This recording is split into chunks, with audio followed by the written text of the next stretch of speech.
Okay, mga kababayan. O, eto naman. Eto, galing naman din po itong balita na ito, yung pang-anim natin, mga bossing. Diyan naman din po sa mga DDS eh. Sa mga OTAP vloggers naman din po eh. No? Sabi ni Rosalinda Jumaway, bakit puro kayo ICC?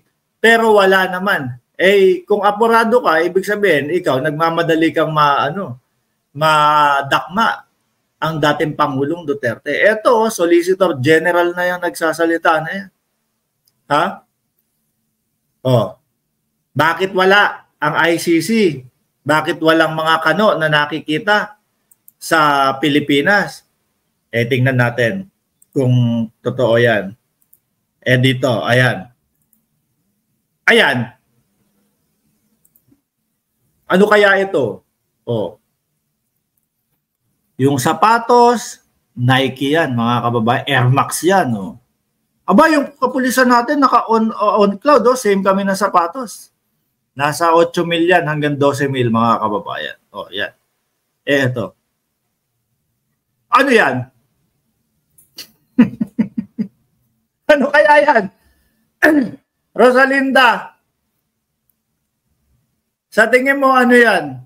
Kasi ang nakita ko ho, mga bossing, doon sa mga post ng mga OTAP vloggers, mga bossing, eh yan daw po, FBI daw po yan. Sabi nila ha, sabi nila mga kababayan, FBI daw po yan. Oh. So kung kakagatin natin yung naratibo nila na FBI yan, kasi ang ano nila, palabas nila diyan, o yan FBI yan, bakit ganito? Tuta ng kano si Marcos, ganyan. Ang akala ho nila, mga kababayan, magiging negative ito, no? Sa sambayan ng Pilipino. Ang akala ho nila, nako, bakit ganoon? Pinapasok na tayo ng mga Amerikano.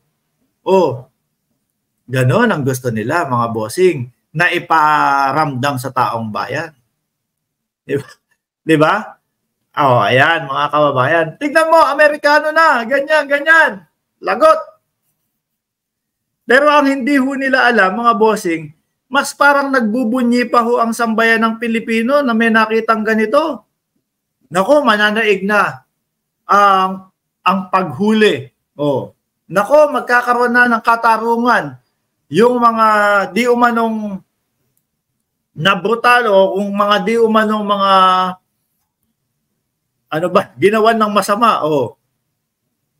Di ba? Pero mga kababayan, ewan ko kung bakit gusto nilang palabasin na kano ito. Oh. Oh, ha? Ayan oh, may BI sa ulo. May BI sa ulo, mga kababayan. It's either FBI or ano pa pwede nating isipin dyan, mga bossing? Or ano pa pwede nating isipin dyan? Yung sombrero, BI, oh. Eh baka naman kasi, mga kababayan, eto yan. Oh. Baka naman kasi, iyan yan. Oh. Di ba? Yung mga, ewan ko, pati etong mga OTAP supporter, kinakabahan na po eh. Oh. Makakita ng maputing tao. Sasabihin na po, FBI nandito na sa Davao. Oh. 'Di ba? Nakakita ng maputing tao. Tingnan niyo po yung mga pagpo-post ng mga OTAP supporters, mga kababayan. FBI, uhuli. Naku, eto na. Dadakmain na. Yung isa may nakita pa. yung isang OTAP supporter o yung OTAP vlogger, mga kababayan, meron pa akong nakita eh. Sabi, parang ang gustong palabasin na parang kidnap, something like that. Ano, mga kababayan?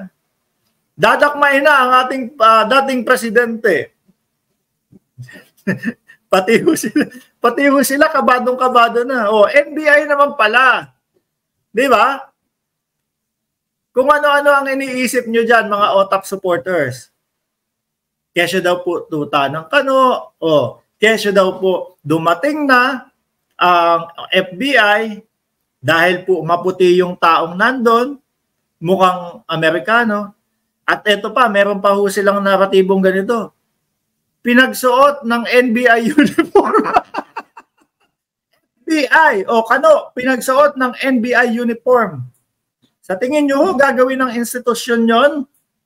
O gagawin ng NBI ho yun? Mga kababayan?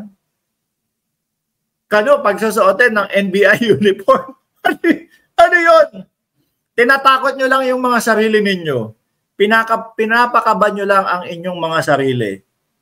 Ano po? Huwag kayong atat. Huwag kayong atat kasi, ayan, ICC.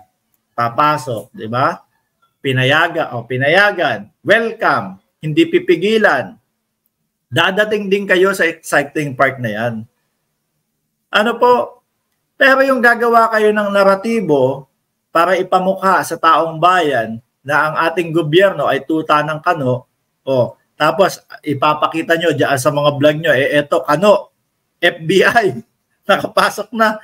Ayan NBI, di ba? FBI yan, para kay Kibuloy, kaso sa Amerika. Sabi ni Sir Eleuterio Pajarlo.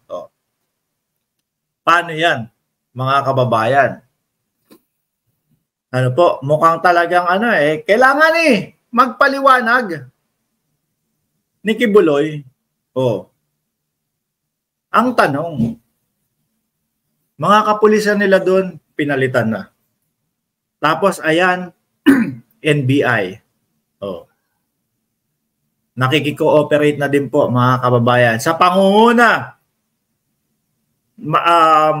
ni dating SPO4, Jaime Santiago. Kasi nung kabataan ko po, sikat na sikat po yan. Si Jimmy Santiago, mga bossing. SPO4, yun yung mismong Yun yung mismong, tawag dito? Yun yung mismong talagang naging pangalan niya dati. Sabi ni Tagalognak, Mark, hindi member ang Amerika sa ICC. Di ba? Baka nga, kung sakali, kung totoo yung mga sinasabi ng mga OTAP vloggers na ito ay Amerikano pinagsuot ng NBI na uniform.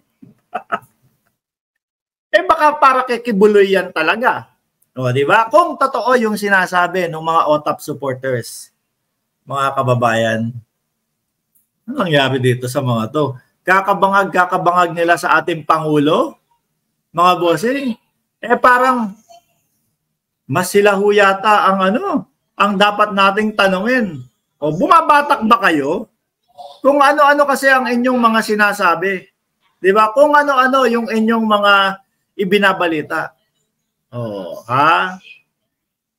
Ayan po, mga kababayan. Kayo na po ang humusga kung saan o kung sino ang ating papaniwalaan. Yung sinasabi nila, ang dami nilang sinasabi. Nandoon yung Amerikano, pinagbihis nila, pinagsuot ng uniform na NBI. Yan, tama yung sabi ni Joey Sabalburo, napapraning. Amerikano na pinagbihis NBI, or talagang Amerikano yan, tuta ng ang gobyerno, o talagang NBI agent naman yan, na maputi lang, maputi lang, na mukhang Amerikano. Kayo na po ang humusga, mga kababayan. At sino ho kaya, para kanino ho kaya itong mga nagsisidatingan ho sa Davao, mga kababayan? Sino mauunang dakmain? Si Kibuloy? Or yung mga iimbestigahan sa ICC? Muli po, maraming salamat and God bless po sa atin lahat.